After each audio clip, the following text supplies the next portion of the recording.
Hey guys, this is Joe748, and I'm not with Colin. We're doing this solo, and we have our guest today is Deepgritz, BJA member Deepgritz. He went to a boot camp. April of 21. Yeah, felt like a long time ago. Deepgritz has been playing full-time AP in retirement, post-retirement. Semi-retirement. Yeah. So we're going to get a nice perspective into coming into the blackjack world, card counting world, and creating a whole new career, post-retirement. So thanks for being on here. Really appreciate you coming in. Happy to be here. And doing this. Yeah. Thank you for asking. What was your initial entry into blackjack? How did this whole thing start? Because you just mentioned you haven't been in a casino since. The first time I ever set foot in a casino was in November of 2019. And what happened was I was in the limousine business. We owned and operated a small limousine company, about 8-vehicle fleet. Specializing in corporate transportation. So we were doing mainly executives and, groups of people going to the business meetings, that kind of thing. So did it on a small basis for a long time. And in 2019, I kind of got the urge to try to build it a little further. And I took on a mentor. And the mentor coached me to start going to these conventions. Well, it just so happened November 2019, Atlantic City was the location. And I'm very sorry. Yeah. And it's at a casino, obviously. So my wife, Blueberries, who some of you will know from other discords in the AP community, she doesn't count cards, but she's in the AP world. And I decided we would set ourselves aside a $200 budget, and we would go in the casino and play a couple games to see what it was like. Well, we played roulette a little bit. We punched a slot machine a couple times. I sat down at a blackjack table. I can remember being coached by the dealer and the other players. I was hitting 14 against 6 and everything, you could do wrong. I knew nothing of the game. I mean, I knew in general what the game was about, but I didn't know anything else about it. But I came back home with the bug, I guess you would say. Yeah. And I've always been a games player. I spent 45 years of my life playing competitive chess. Oh, wow. And I always thought I would enjoy card counting. And when chess started coming to an end, it was just kind of a natural transition. I got back home from that trip and I looked up strategies and came across Colin at one point after I came through the martingale and all that kind of stuff, which I spent about a day saying, this martingale is amazing. How come nobody's ever thought of this before? It's about how long it lasts, and the then, benefits and of then martingale. It's like after a day or so, it's like, oh, okay, I get it now. Yeah. What was, real quick, what are the differences between competitive chess and blackjack? How does it feel? Yeah, it's very similar in the calculating in your head part of it, which is what I enjoy. The difference is the chess arena is reverently silent. So I'm used to having my head buried in my hands and looking at a board for hours at a time with, if somebody drops something on the floor, everybody jumps up and looks around. So, it's a totally different atmosphere from that point of view. Oh, that's got to be bizarre. I mean, how is it adjusting to being in the casino where it's just so much noise and it's just a whole different thing. It's just some of the skills, or I guess that I had, transferred pretty easily, but I had to learn how to manage in a casino with without the silence. Was the noise and all that, did that make it way harder to be perfect in the casino? Like, was it? Yeah, I would say it did at first, for sure. Okay, cool. So going back to before, so you got the first entry into blackjack as just a gambler, and then where did you make the jump? Was it just, looking into the strategies and you're like, oh, well, this can be beaten. This is right up my alley. I'm going to do this. Yeah, it was kind of like that. I mean, having the games kind of thing going on, I just took to it, and I already knew I would enjoy it. I already told myself if I ever did this, I'd probably enjoy it. So yeah, so when it actually happened, I just got right into it. When you found out that blackjack was beatable, was it, I'm going to make this into a career, or was it just No, that wasn't the starting point. I was really a grinder. I always have been a grinder. And in the business world, I was just so motivated to do the next thing as far as my business went. Chess was part of that, and it was kind of a side gig for me. When the chess went away, this was a perfect side gig. It just came right along at the perfect time. So that was the way I viewed it when I first started was, well, I'll run my business and I'll grab a weekend here and there and do this. This will be fun. So you were making money at these chess tournaments, or No, okay, no. Yeah, side gig is really not the right thing. It was a side passion. Okay, cool, cool. So you went eventually. You started practicing. You got good enough to sort of play, and then when did the boot camp come into picture? There's a good bit of time before that. So we're right now in. Let's say I went to the first casino in November 2019. Now let's fast forward into January 2020. That's about when I started with Blackjack Apprenticeship. Started learning how to count cards. Went to my local casino, which is about 2 hours and 45 minutes away, before I was ready, like everybody else does. And I played red chip with a $10,000 bankroll and lost a good bit of it. Then in February of 2020, another conference comes up. This one's in Vegas. And my mentor managed to finagle our company getting recognition as one of the top 10 up-and-coming limo companies. So I got a quote-unquote scholarship to this conference. They paid airfare, they paid for rooms, that kind of thing. The idea is that I go to the conference, or me and Blueberries go to the conference, we meet and greet, we get presented an award, we network with everybody there, and it's all great for everybody. Well, I'm not a great networker. I cannot work a room to save my life. So this was not up my alley to start with. So we get to Vegas, and this may not speak well of me in some ways, but we got to Vegas. I went to the first meeting, shook hands with a few people, found out what time I was getting my presentation, and then we blew off the meeting. Where'd you go after that? We went to every casino on the Strip and downtown. I wanted to play. The idea was I want to play blackjack everywhere. I want to get experience on the Strip, off the Strip, El Cortez, the whole deal. So instead of doing the meeting, we took that opportunity to play a lot of blackjack, and it was a good learning experience for me. How many minutes did you last at El Cortez? Actually did not get backed off at El Cortez. Yeah. Nice. This was before the boot camp or after? This is before the boot camp. So while that meeting was going on, one of the presenters in that one meeting I went to, the one presentation I went to, said there's something coming on the horizon that everybody needs to know about. It's brewing up in China right now, and it's starting to come over this way. It was COVID. And so, this was February of 20. So then next month, here's COVID. Everything shuts down. Mm-hmm. Okay. My business went way down. Okay. Yeah. When did you say, oh, I need to go to a boot camp? Did you have a big losing experience, or was it just, oh, I have the time because everything's shut down right now, I might as well try this out? We're in 2020 still. So everything's shut down. You didn't have a boot camp in that part of it. So I trained during that time. That's when I got more serious about getting my game up to speed. Okay. So I trained, and then in the rest of 2020, when things opened up, I played some blackjack. The red chip game went to 6-5 at my local. So I had to go green chip. So 10K, when I already lost part of it, wasn't going to do the job. So I got another 25K in to make it work. Okay. And so I played a few hours, well, and I don't know how many it was, 100 hours or so of 25 to 2x150, kind of your basic starting spread for a green chip at that local casino. And that took me into 21 when I went to the boot camp in April. And what was the jump that got you there? Was it a downswing, or no? I just questioning things? No, I was curious to see if I had a good game, but I just wanted to pursue it. I just wanted to keep going with it. So I knew I needed to do it. So I did it. At that point, was your wife helping you train, or was she sort of hands off on this? How did she feel about the whole thing? Okay, how she felt about the whole thing was she wanted to be involved. Okay, she's not a card counter. We have done a little bit of opposition betting before the table. She because of my past hobby, where she was kind of on the outside, she wanted to be involved in this, and I wanted to get her involved in this. So she went on all the trips, and she did a little degenerate gambling, and we just had a good time.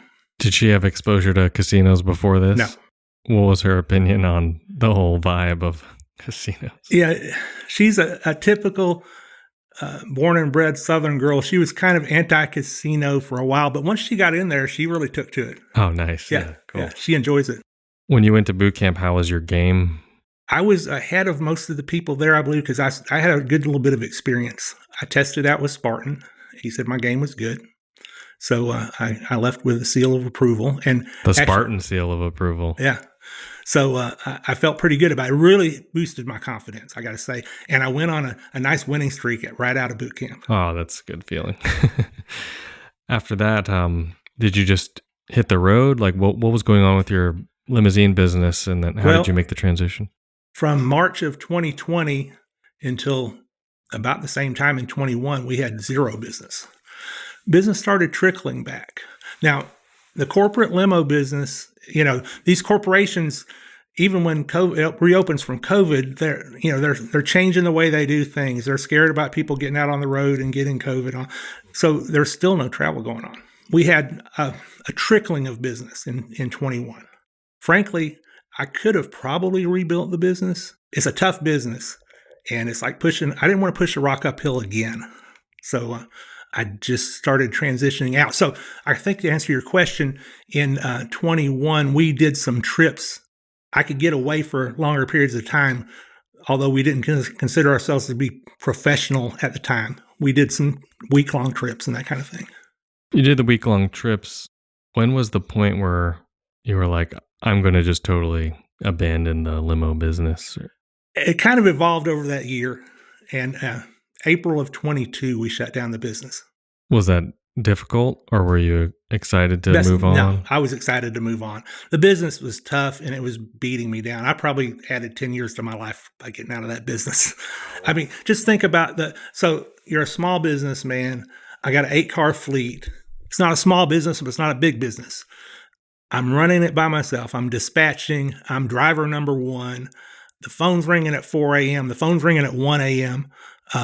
I do have a great set of clients, but I do have a lot of high maintenance business people. I mean, I drove a guy that I could occasionally see get interviewed on MSNBC. These kind of guys were the guys I was driving. So, they have expectations, and it's just a high pressure business. Yeah, it sounds like really strict scheduling, and it's really high stakes scheduling. Yes. Well, that's actually pretty comforting to hear for new blackjack players, where they think, blackjack, because we always talk about, the losing streaks. Oh, it's really stressful out there, or it can be, but you're saying it's way better than what you were doing before. Stress level. Even with the losing streaks, which I've had. Yeah.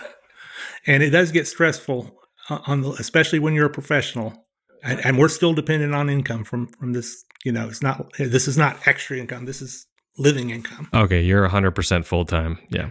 What is the most stressful part about it? We're right on it. Managing your bankroll. The bankroll is precious to start with, but when you're a professional, it's more precious because, if I have a losing streak when it's just sitting there, it is what it is. But when I've got the losing streak plus my personal expenses coming out, the bankroll can get chomped up in a hurry if you're not careful. So I'm very protective of my bankroll. Yeah. What are some of the things you're doing to help protect the bankroll when you're out there looking for games or choosing a table? Yeah, I just look for the best games. Try to keep my risk of run lower than 0.5%. Is there a maximum pen you would play, for example, like on a 6-deck game if you're out somewhere? I play 1.25. Oh, okay. I thought you were going to say higher. I thought you were going to say, I'll never go above 1.75. So yeah, that's good. I mean, that's a very conservative, high EV also way to go about it. But what happens when are you running into situations where you go casino to casino and there's just not that good of a cut anywhere? Yeah, you see that sometimes, and we've been around a good bit now, so I kind of know what's going on out there. But we do other things besides counting. So there's other opportunities. Okay. So if you don't see a good, pen situation, then you'll do some other things to help, get over that hump until you go to the next place and then you try again. Cool. Tell me about I heard you were in the restaurant business also. Well, yeah, the restaurant was early in my life. So I've always been in service businesses, and I've almost always been self-employed. I worked for a couple of restaurant chains as I got started, but I've owned and operated 4 restaurants in my day. Oh, well, what kind of food? Different types. My most successful one was a basic burger and fry joint. I also had a barbecue restaurant in Memphis, Tennessee, which is the barbecue capital, whatever anybody else thinks. Oh, I mean, I don't want to say what state you live in, but I'm going to hint at this. I'm not going to say the state, but you live in a state where, and I know this from personal experience, where the people in this state are really protective about their barbecue and they believe it's the best and that the style is the best. So what's your counter to that? Well, I've learned to accept that this barbecue, and it's pretty good, but the vinegar does not work as well for me. Let's put it that way, okay? You're either a vinegar person or you're not. And hush puppies go with fish, not with barbecue. That's the other thing I got, okay? And did you use instant grits or? Instant grits. No self-respecting Southerner uses instant grits. Yeah. I just watched My Cousin Vinny a few weeks ago. So okay. I haven't seen that movie in a long time. Okay, so, I mean, the restaurant business is also notorious for being stressful and super hard to... Yep. Done that all my life. That's all I've done is hard stressful businesses. Like, what... Was the limousine business more stressful than the restaurant business, or? In different ways, yeah. I'd say it was. Because in the restaurant business, there was some semblance of a order and schedule to things, whereas the limo business is just a free-for-all all day long. Is there anything you've taken out of your old careers and have brought it into Blackjack, or is it a totally separate animal? I would say I've got a pretty good work ethic. I think you have to if with the businesses I've been in. So I'm well trained to have a good work ethic. And I think my people skills on a one-to-one basis are pretty reasonable. So I think that helps me at a blackjack table because as much as I've told you I'm not a public speaker, that kind of thing, I don't get nervous at a blackjack table. One-on-one, I'm fine with people. I treat people with kindness and respect. And yeah, being in the service industry, that makes sense. If you're in the service industry for years, you're talking to so many different types of people, like so many, all the time, all day long, day after day. And it's such a underlooked skill as far as getting more time and hours in, is just being a natural gambler in the casino, talking to people. I mean, there's been so many times where I've heard, the reason I got time or more hours was because of how chatty I was with the staff, and they just wrote me off like I wasn't anything. So that's really important. And I do that. Yeah. I talk to pit bosses and look them in the eye. I'm not avoiding them or anything like that. Yeah. Yeah. Do you do anything else to make it look like you're not an AP? I don't have a real good act. My act is being a good person, being a nice person. Okay. Good. I guess you can judge, but I try to be pleasant to everybody and, just be somebody they want to have at their table. I can't do the drunk gambler thing. That just doesn't fit me. I love beer, but I don't drink it at the table. Rarely. Maybe I might have a celebratory beer if I've had a good session right at the end of it. But SD1 talks about that in, we have a boot camp. Sorry to keep bringing up boot camp. It's just been on my mind a lot recently because we have one coming up. But SD1 talks about that in his talk a lot about kind of amplifying who you already are. That's you shouldn't just, if you're not, pumped up like, rah kind of gambler, don't try to just act unless you're a good actor. Don't create that. It's better to just amplify your own personality traits. Yeah, and that's what I do. I do have a couple of minor look changes that I do, but that's about it. What are some of those? Well, I grow my little scraggly beard or shave it off. I actually bought a wig. I've got a wig. Nice. I change my ball caps and my shirts a lot. Does it seem to work? I guess. Did a fake tattoo once, didn't work out too well. Was it a Mike Tyson face tattoo? No, I decided to be a biker one day. Nice. So I did the biker thing. I had the oily jeans. I had the black T-shirt. I had the American flag do-rag. I hope you took a picture of that. I do have a picture. I had an arm tattoo and sat down at a table, and the other guy I played with and the dealer both had tattoos. So at one point, the dealer said, he shows his tattoo and says, yeah, this was, this is in memory of my mother. She was such a great person, yada, yada, yada. And the other guy says, oh, this was my dad. He served in the military for 20 years. And then they kind of look at me and it's like, so tell me more about your dad. I had nothing. Oh, that you just, yeah. What was it? Can you say what it was? The fake tattoo? What was it? I think it was an eagle. Okay. I think it was an eagle. Did it look real? Is it pretty real? Yeah. Okay, nice. Yeah. Where did you get that? In case online. Okay, cool. I've never tried that. Maybe I think I will go the face tattoo route one time if face I do. tattoo, really? Yeah, just to try it out. After you started playing full time what was your first year like? Was it smooth sailing? Yeah, let's back up one more time though. So after boot camp, I was playing with a $25,000 bankroll, and we had an amazing opportunity that came up. A new casino opened about 45 minutes from our house, and Blueberries and Y Moose. Shout out to Y Moose. Y Moose is my best buddy in the industry. He was a BJA guy, but he does other stuff mainly now. Blueberries, Y Moose, and a couple other people and I discovered this opportunity, and I had to drop counting for about 6 months because this was an everyday thing. And it was quite an opportunity, and we built a professional bankroll during that 6 months. So that's, coming out of that 6 months is when I guess we start really being professionals. Once the play dried up. Yeah. But the great thing was you got to build up your bankroll, and then you went out and started playing blackjack again with a bigger bankroll versus the 25K.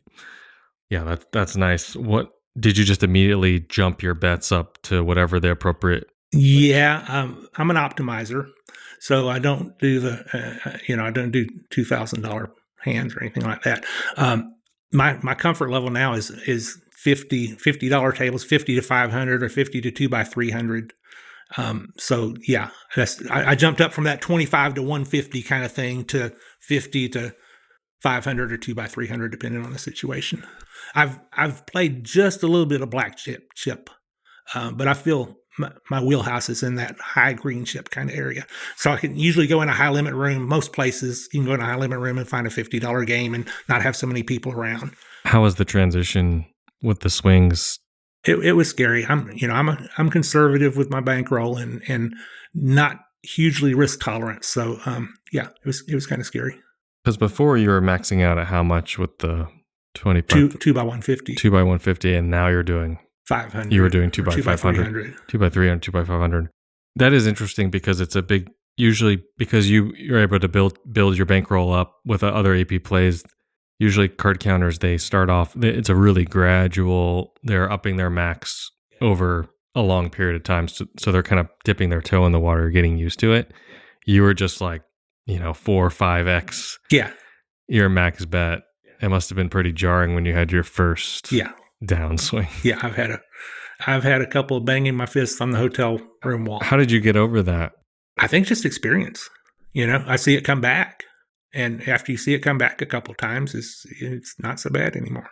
Yeah, after you just get pummeled that night, you kind of just say, keep that out of your mind. Like, let's try again tomorrow. Let's do it again, and then you. And I do, and this is on a personal management thing. I'm a big meditator. That's something that I developed during COVID. COVID changed a lot of things for people, and that's one of the things it did for me. I went from this go-go small business guy to more laid back, and I meditate, and I take things a lot easier than I used to. But half hour every morning, and it really helps when you've had a bad session, and it really helps. You and I off the mic were talking about. I was talking about wholesomeness. That brings a little wholesomeness back into your life that doesn't exist in the casinos. What kind of meditation is this? Just basic guided meditations. I use a site called Insight Timer. It costs you about $50 a year, and it has thousands of guided meditations. And, I've done enough guided meditations. I'll do it on my own once in a while, but I usually just like to keep with a guided thing. I wish I did that when I was playing on the road a ton. Yeah, it helps. I've always wanted to get into meditation, but I feel like I do it for a few weeks and then I kind of fall out of practice with it. How do you keep it going? I don't know. It just caught on with me. I rarely miss a day. It actually, the Insight Timer actually tells you how many consecutive days you've done it. And I've had 200-day streaks before. So I would say out of the last 3 years, I've probably missed about 10 days. It's just a part of what I do now. Yeah, it's a habit. When I'm on the road, it's like, you're playing until you can't play anymore that night. And then you rush to the hotel and you try to get 8 hours of sleep. And then I just feel like my cortisol levels are just like rushing right when I wake up. I'm like, I have to go to the casino. I have to, eat breakfast real quick and go. So it must be nice to have that built-in routine. It's got to help you massively with dealing with everything. It does. When you started upping your bets with the bigger bankroll, doing 2x500, was the frequency of the backoffs just way more? Yeah. Yes, I went from just an occasional back off to consistent back offs. I've had 40 now. I had 6 before boot camp, I think. 40 and about how many hours would you say you've had total? 1,400. Okay, 1,400. Those 6 that I had before, 4 of them were in a notoriously sweaty southern city that everybody knows. Mm-hmm. And they all came within I can think of about 3 right now. That the main one. 40 is actually not that bad at all for 1,400 hours. That's pretty good in my opinion. Yeah, they've been a little more frequent lately. I've made a couple mistakes. I think I do pretty good of if they haven't made me somehow before. I've been caught with license plate readers a couple times. I've played after I've had to present my ID at the door a time or two. I make some stupid mistakes sometimes, and then I get picked off quickly. I can remember one casino. I had to present my ID at the door. Went to a blackjack table and didn't even get to buy in. They came and got me. The license plate readers got me a couple times. I changed my plate recently and I got backed off with it, so I'm gonna have to change it again. I wonder how many times they'll let you do that. That's the annoying part. If you change your ID or license plate reader, if they figure out who you are, they'll just link that to your other database entries, and then it's kind of no different. But when it works really well. When you have a new name, and then you have to deal with that. After having this shift of backoffs, and you said you made mistakes, what are you doing differently now that you weren't doing before? Being very aware of parking in places that might have a license plate reader. Not playing blackjack in places where I have to present my ID at the door. How do you know if a place has a license plate reader? Sometimes I get it from the forum or the chat room, and sometimes just from discussing with other people. And sometimes if I've made that mistake before, I know not to make it again. You're saying playing rated isn't worth it? No, and the rated and unrated thing, I played rated my first 200 hours before boot camp, and I actually can find a post that I made on BJA saying, hey, it's no problem playing rated. What's the big deal? That wasn't exactly how I phrased it, but that's pretty much how it came out. And after raising my bets, it's like, oh, no more rated. No more rated. I never play rated. Well, I do play rated in one place. Yeah, because what was the best comp you were getting when you were rated? Yeah, not much from blackjack, but the beauty of what we do now with Blueberries, me and Blueberries travel together, is she gets cards and does other AP plays and gets comps and gets rooms, so we can go to markets and have free rooms, and then I'm playing blackjack in some of the other places. So we do a lot of that. That's part of our plan. Nice. So she can get the room covered. You don't play at that particular place. Is there ever a time when you'd play at the same place you get comped? Or? Yeah, a couple times. I can think of, there's one casino there that I do it at. Almost 2. Okay. Yeah, it's 2 of them that I use my comps, and I will play there. What does it look like if you go into a town? Would you drop her off somewhere to start accumulating the comps for the room, and then you go to the other place to play blackjack? Well, if it's a new casino for us, usually we'll both go in there, play other stuff on her card.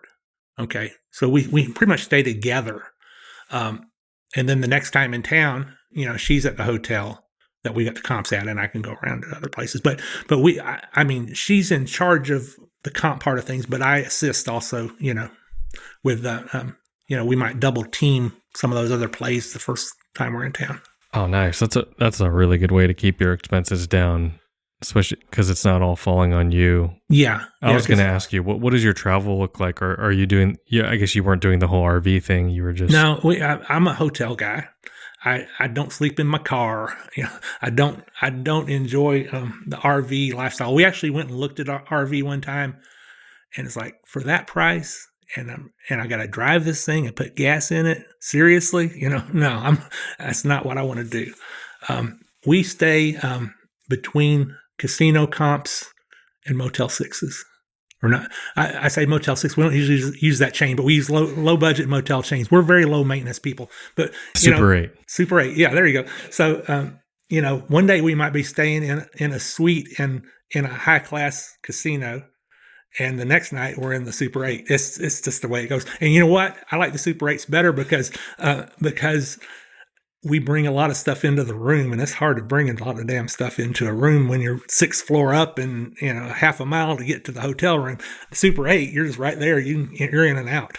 Yeah, that is the interesting thing about being a card counter, where it's like you get these super nice rooms with the, whatever spa treatments, and I've had hotel rooms with multiple floors in it, and then I'm also on my own dime. I'm so cheap when I'm not staying at like really, really low budget places, but I don't like to hit above a certain, like when I was playing a ton, like traveling, I wouldn't pay more than, if I saw a $95 price for a hotel room, I would be like, oh, that's just way too much. I just can't do it. 3 figures is not my style. The hotel room is going to be under 3 figures if I pay for it.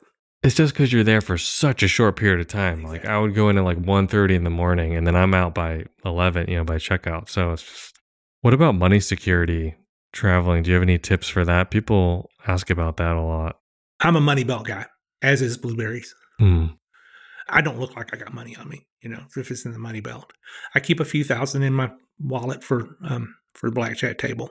Anytime I see a younger guy in a casino that doesn't look like he's supposed to be there with a fanny pack, you kind of already know that they're an AP.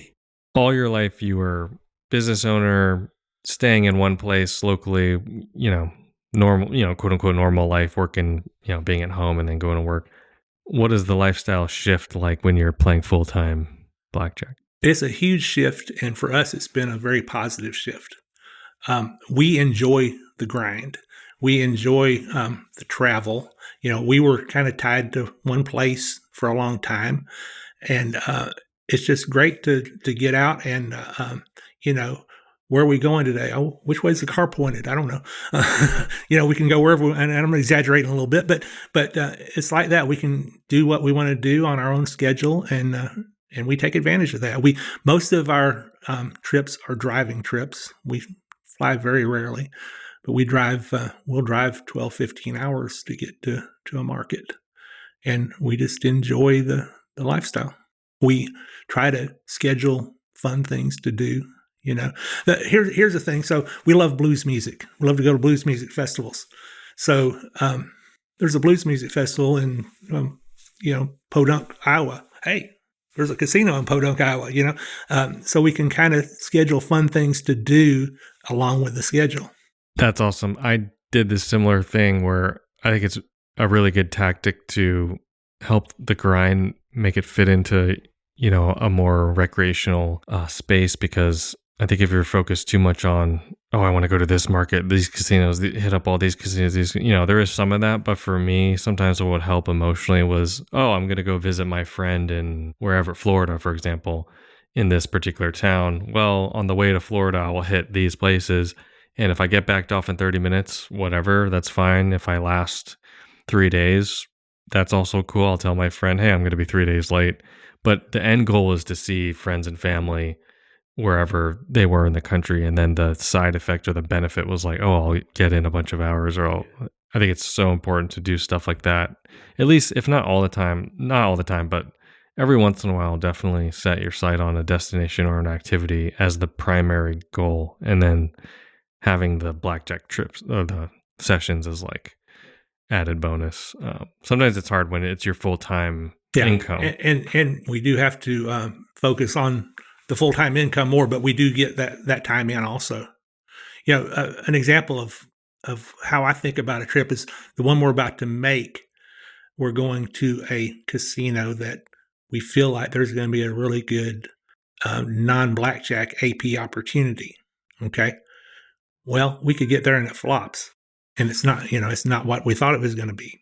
So there's a market about 2 hours away that's got really good blackjack that I love to play. So the main plan is to go to this other place and do this other play. But if for some reason that does not work out, or it fizzles early or something, we got a secondary plan. What are the things that you like about blackjack versus other AP things that you've done? I got to say that as much as we do other stuff, I enjoy blackjack. I enjoy playing blackjack more than anything else in AP. Why is that? I think just because of, going back to my old background, the calculating in my head kind of thing, there's something about that just does something for me. So I enjoy that. The other stuff is a way to make a living. There is something more meditative about card counting, when you're playing versus other forms of AP, where there's something about the pace, the speed, just the rhythm of it, not the flow of the cards, just the rhythm of the cards. I'm going to use rhythm of the cards next time I have the opportunity. Just the rhythm. There's something about it. I just love when I have a fast dealer and we're going, and I don't even care about the win or loss at the moment, but it's just like, wow, we have such a good dynamic and flow together. We're just like knocking these hands out of the way, like we're getting these rounds per hour out of the way and done. Usually there's a lot of stories out there about, all the tough times when you're dealing with casino staff or all the mistreatment of casino security, things like that. Have you ever had any instances where it was the reverse? Yeah, I have. I de-escalate back-offs, so I don't have a lot of ugly stories about casino back-offs, but here's one that was kind of interesting. I was in a casino in the Midwest about 6 months ago. I was playing high limit by myself. I was the only one in high limit. Well, there might have been a couple people at a baccarat table. I was the only person playing blackjack. $50 table, 50 to 500 kind of thing. Played for a couple hours. I was losing that night. Down, I don't know, $3,000 or $4,000. And there was a change of guard. New pit boss came in. First pit boss wasn't paying any attention at all. Second guy comes in and he watches me a good bit. But for some reason, he didn't feel threatening. He didn't have his arms crossed, or, he was just kind of hanging out. And he started singing a song that came on the Muzak, and it was a song from my era, and we talked about it for a minute, so we kind of bonded a little bit. So anyway, a couple hours in, he's there. He's watching me a good little bit, and shoe ends, and I say, hold my spot. I'm going to the restroom. I got to try to win my money back. The guy says to me, he says, well, you hadn't had many opportunities, which I found to be a strange comment. I walked to the bathroom and said, that was kind of strange. Well, I came back, played for another hour or so, a little back and forth, but nothing really happens. I finally get this big shoe, and gets to the end of the shoe, push my big bets out. I said, I'm going for it now. I'm trying to gamble it up a little bit, in his eyes. I'm going for it now. He says, well, it's about time. The count's at 20 right now. And I had it at 19. So he was, we were pretty close. And so I lose those two hands. And I said, okay, this is it. So I go up to him. I said, hey, so you know what I'm up to? He said, yeah, I know what you're up to. I've been in this business for 20 years. He says, do you know Colin? That's exactly what he said. He said, do you know Colin? I said, yeah, I know Colin a little bit.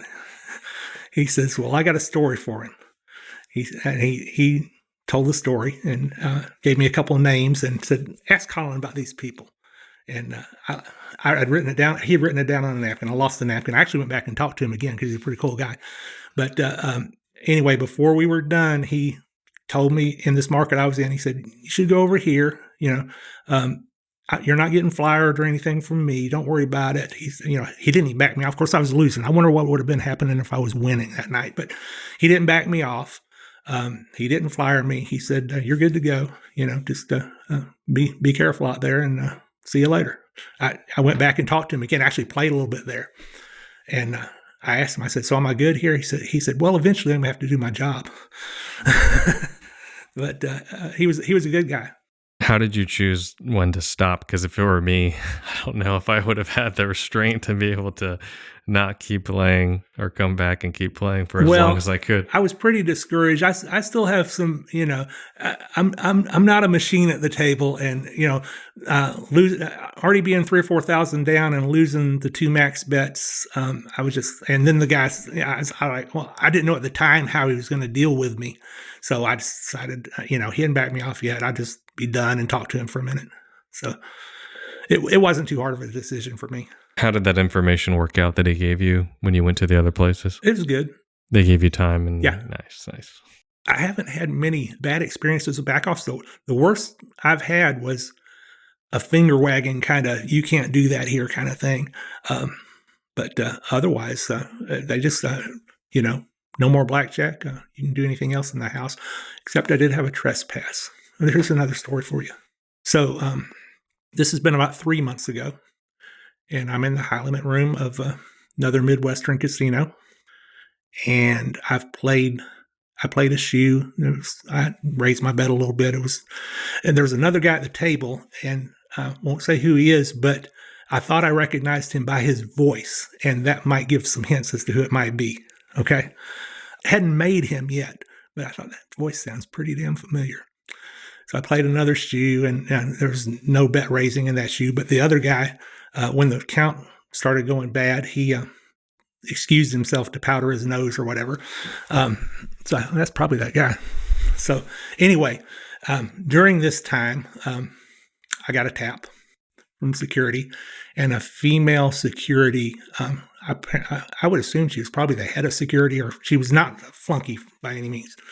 And a flunky came and got me and pulled me away from the table. And she called me by name. This was a license plate deal, I'm pretty sure. But what she said to me was kind of funny. She said, "So we're counting a few cards today, are we?" And I said, "Very few. I just got here." But she said it just like Barney Fife on the. "So you're counting a few cards here. Just nip it in the butt." Yeah. I'll take that over yelling. But I don't get any of the other stuff. Why do you think that is? Do you think it's just variance, or do you think it's your approach? I think it's my approach. I think it's the age. I think I've grown into it. Okay. I think they honestly, I'm 64 years old. I think a person that gets to my age gets a little bit more respect, maybe, or maybe a little bit more, hand holding or whatever in these type of situations. And I definitely de-escalate. I definitely try to understand that the guy on the other side is a human being that's doing his job. And I respect the fact that he's doing his job. I've got a problem. I don't care for the casino entity, but I have no problem with the individuals. Okay. And I try to live that way. I think it comes across. What can you give someone who's just getting into this an example of how to de-escalate a back off if they say, "Sir, step away from the table right now"? I say, "Okay, I respect that. And thank you for the opportunity," or "Thank you. And I enjoyed playing here." I'll shake their hand. A lot of times they're like really reticent to shake your hand. I always reach my hand out and say, "Thank you. And I enjoyed playing here. Your dealers were really nice." That's a good tip. I just try to do that. What happens? What about when you go to the cage? Do they try to strong arm you for ID? How do you deal with that? Well, there's where Blueberries helps out a lot too. I never cash out after a session. I shouldn't say never, but I rarely cash out after a session. Obviously not when there's been any heat, but even when there hasn't been any heat, I don't usually cash out after a session. And, we're usually in the market more than one day. And if it's the last day, we try to plan ahead to lower the amount of chips we got. But Blueberries does a lot of chip cashing. I didn't even think about that as far as because when you think of two people APing together as a couple, it's like, oh, you guys are both counting cards at separate tables or different, but you could have it where one person is completely responsible for a whole other part of, the game, like the cash outs, the getting the comps, all that stuff. Yeah, that's Blueberry's job. That's awesome. Does that ever become a problem where, we have to verify these chips and you aren't playing? And never seen it. Are you keeping it under a certain limit? Yes. Yeah, I'll definitely. I never cash out more than 2,000. Oh, wow. That's okay. That's lower than, okay. That makes sense. Why? Yeah. I'll go 4 or 5 times before I cash out more than 2,000. That's just the way we do it. I've never had there was one time recently where I had a session in another sweaty southern town where I had a hot shoe. I just sat down, got a hot shoe right off the bat. And while I'm playing, actually the dealer, I'll back up a little bit here. The dealer during the session, when I win a couple of hands, I raised my bet. She says, kind of under her breath, kind of half scolded me. She says, "You're counting, aren't you?" And I win another hand, and she says, "This guy's counting over here." She's talking to the. There's no real pit boss. The pit bosses must have been having a meeting or something. There was a couple of people dressed in regular dealers' outfits that were watching the pit. "This guy's counting over here." I kept playing because I was winning. I get a 9 against a 4 or 5, and I double it. I said, I'm going to give it a try. I'm still trying to act like I'm not counting. I'll give this a try. And she hits me with an ace. I said, "Oh my God, I got an ace." She said, "You knew that ace was there." She said, "You had no doubt that ace was there."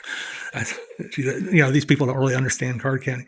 But so anyway, that shoe ends, and I'm obviously heated up at that point. And I left the casino, but I'm still, this town has several casinos. Went down the street and thought, well, I don't want to come back here. It was 45 minutes out of the way. I'm going to go ahead and go back in there. I'm going to have the balls to go back up there and cash my chips. I had done, $3,000 or $4,000 worth of chips. I'm going to cash these son of bitches. I'm not going to give them ID. So I went in there and took my chips up, and they asked for ID. I said, I don't have it. And the girl turned back to her manager, says, he says he didn't have ID. She looked and said, cash him out. Done deal. How many chips was that for? 4K. Okay. So they didn't need. No, I've never CTR'd. See, I don't play big enough to CTR. I've lost $8,600 in a session before, and I've won $9,800 in a session before, but I've never CTR'd. Okay, so it sounds like you're doing more 2x300 versus because if you were doing 2x500, you definitely CTR at a certain point. Yeah, well, I'm 1x500. Just clear. Okay, yeah. Okay, that makes sense. Yeah. Then. Okay, that also makes sense why I feel like the back office has been less for you, 40 and 1,500 hours or so. You have someone else cashing out the chips, so you never have exposure of the ID. You're really cautious about the ID, and you're not CTRing. That's a huge, that's a huge benefit of getting more time. I was thinking of a response when they're like, "Oh, you're counting you're counting, aren't you?" And like, yeah, I'm counting how many chips I'm taking out of your rack right now. That's good. How long do you see yourself continue? Is your stamina? Are you still loving it, or are you kind of over it? Or no. So for some people, this thing is a means to an end. That for me, it's different. This is what we're going to do. I mean, I'm 64. I gave up my small business that would have been my retirement. We're not retirement ready, so we're doing this. This is what we do for a living, and we do enjoy it. I do get worn out from the grind on a 2-week trip. I'm pretty tired by the end, but get me home for a day or so and I'm ready to go again. Yeah. What's the best part about it, would you say? Absolutely freedom. I've always been a guy that works for himself. I've never been a guy to work in a company or anything like that. I've had that kind of freedom, and it's just amplified with the AP thing, because not only am I running my own business per se, I don't have a customer base I have to answer to. So it's a new level of freedom. Yeah, it's huge not having all the, because you had, you had employees and. Yeah. I sold the business, when in April 22, I sold what was left of the business, which was, scraps after COVID. But the guy that bought it from me, who's a guy that's been in that business for a while and a guy that I knew, I still talk to him from time to time. Every time I talk to him, he can't even serve my clientele. He can't find people. And it's like every time I talk to him and listen to him talk for 10 minutes, I think, thank God I'm out of that, because coming out of COVID, it got even worse for finding help and that kind of thing. What did your friends and family say about this shift? Were they worried for you, or? They've been fairly quiet about it. I get a lot of blank stares, okay? Being a Southeastern guy, and my family's is Southeastern too, and so we've got the Southern kind of outlook on things, and gambling is generally not a part of that. So they really just don't ask a lot of questions. I would love to talk about it, but nobody really wants to talk about it. Yeah. It's kind of a dead subject. Well, at least you have some people listening here that want to hear about it. I guess that is a weird place to be in, because usually it's like you have to defend yourself and you have to prove to them why this works and show them charts and everything. But it sounds like it's more just like, let's move on to the next subject. I talk to a lot of people who are interested in starting this venture or hobby or side gig, whatever you want to call it. Some people are, in retirement age, and they ask me, do people who come to the boot camps or anything, are there any retirees, or is it even, should I do this basically? Like, is it viable? They say things like, someone my age, is it, what's your response to that? I think it's viable if you have the right personality or outlook about it. It's not for everybody, that's for sure. What's the right outlook? That's hard to put your finger on, but if you got it, you'll know it. That's about what I got on that. I mean, if you're just so used to the corporate lifestyle and all that kind of thing, it's just not going to work for you. Or if you're worried about what people think about you, it's probably not going to work for you. But if you seek and cherish freedom, it's a great thing. Why do you think personality-wise it's worked out for you really well? Because you were in, for your whole life, you were in a business and industry that was completely separate, and it looks so different than what you're doing right now, running around to all these casinos. I think two things, which we've already pretty much touched on, but tying them back in together. A, that I've always been self-employed almost my whole life, probably 2 years out of however many I've been working, maybe more, maybe 3 or 4 years that I was not self-employed. So I've always been an independent person. I'm very independent. And the other thing was, frankly, my gaming background. I think that just drew me to the card counting thing. So those two things together is what I think makes it work for me. And actually having a very supportive wife. Blueberries has been great. I left her out of the other thing. She had no interest in it whatsoever. But this, she just took to, and she's totally on board, and we make a great team, and we enjoy it. That's a really good point, because when you're out there solo grinding, it can be super lonely. Oh yeah, I know, because I've done it a few times. When we lost our dog recently. I think I already told you about that. Well, she stayed home with him a couple of times. I went on solo trips, and the first day or so was kind of fun actually, because we spend so much time together. Having one day apart's not bad, but after about the second day, it's like, damn, I got nobody to talk to. Nobody cares about me in these casinos. It's just rough. I don't think I could do it without blueberries, frankly. The Super 8 becomes more depressing when you're Super 8 can get even more depressing. Super, yeah. But you still got that bowl of Raisin Bran in the morning. Okay, how do you keep healthy on the road? That's another question I was going to ask. Well, that's a good question, and I'm probably not the best guy to talk about healthy, but that being said, I go about 240 right now, but I was going about 300 at one time. Oh, wow. So I was a stress eater. While you were playing? No, this is the limo business days. I mean, you're in the limo business, and there's always a Wendy's drive-through, right, and that kind of thing. We do manage ourselves better doing this. I've lost 60 pounds from my highest point, and I've lost 20 in the last year or so.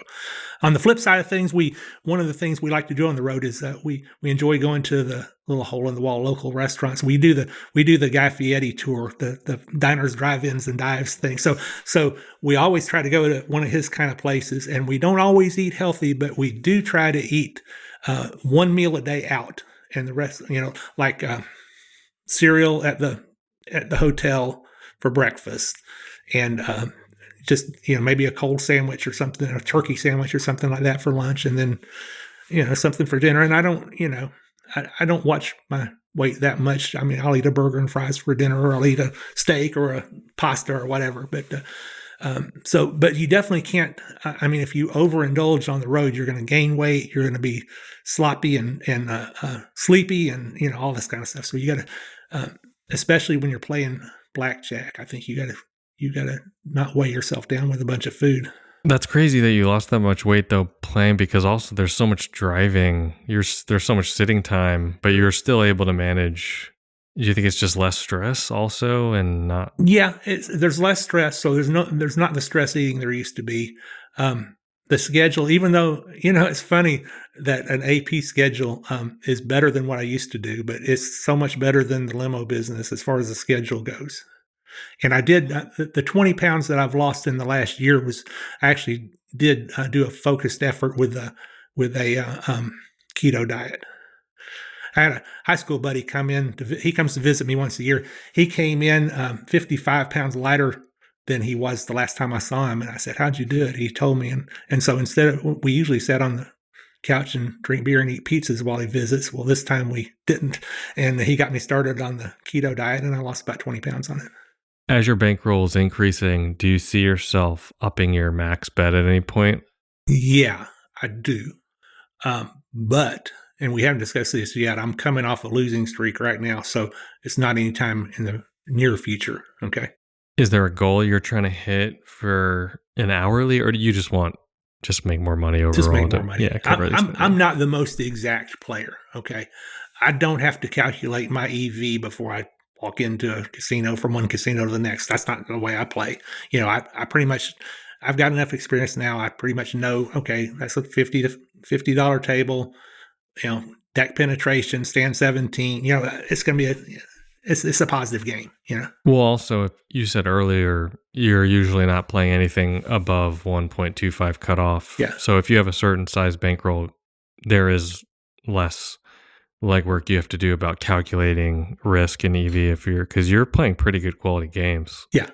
With that good quality games, what kind of losing streaks are you looking at, like hours wise? Unfortunately, 400 hours. Oh, wow. Oh, that's right. That's happening right now, currently? It's just finished, yeah. How is that affecting your... It was painful last summer because, you know, we had a couple months where we didn't make expenses. And not making expenses when you're full-time is not good, not good at all, because that money just, you know, if you're not dependent on that money, it's one thing. But if you are dependent on that money, it's a whole different thing. So a couple of months of not making expenses starts to get scary. Did you have to lower your max? I did. Okay, at a certain when was that point where you're like, oh, this is too I was about 20,000 down. Oh, okay. And, you know, the numbers I'm talking about are not numbers like you're used to, because I play lower level stuff. Okay. But was it like a risk thing where it's like, oh, if I keep my max at this now, my risk is like 3% or 5% or something? It's more of a feel thing. Okay, yeah, you just know I've lost a chunk percentage of my bankroll, so I need to scale down this max bet. Yeah.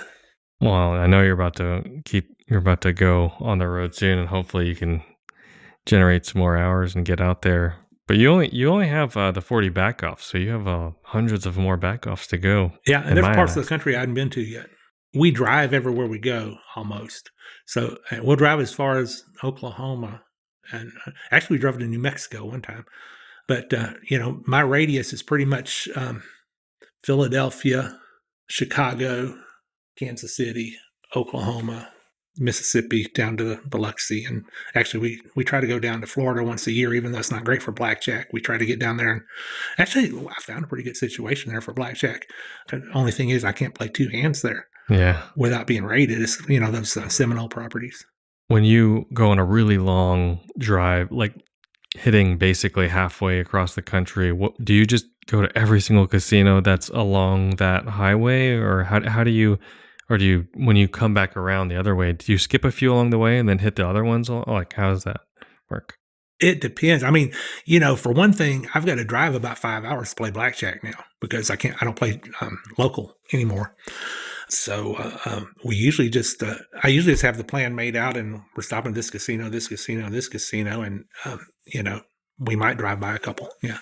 Yeah. Cause sometimes when you're on that main highway, it could be like 5 hours to the right or 5 hours to the left to get to a place before you have to go back on the highway. So do you go out to those places? No, or not just usually. No, I like to wing it a little bit, but we do have a plan when we start. You know, like the last trip we made to the Southwest, we knew where we were stopping each night. We don't drive the whole way on one day. You know, we're stopping in Memphis. We're doing this. We're, you know. And then when we get there, it's a little more of free-for-all because of the nature of it for what we do there. And when you're playing, do you incorporate any kind of cover? Are you a cover play person or?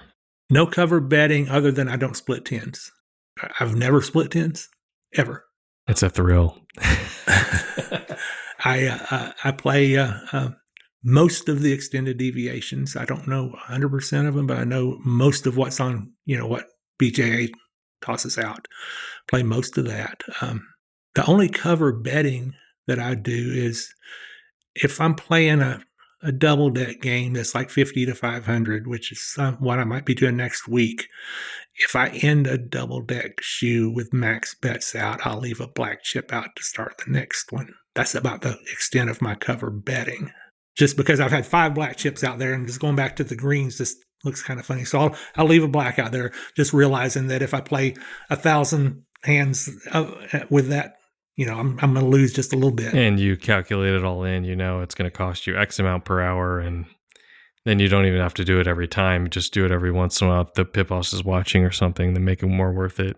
Yeah, I can't think of a cover play that I ever do, except I'll tell you what, this is really not so much of a cover play. It's more of respect play, I guess. But if I'm at a table and the count is negative, and I do play some negative counts, and I get a 12 against a 4, and a guy's got a huge bet out on the table, I'll go ahead and stand, just because I don't want to, I don't want to mess up the flow of his cards.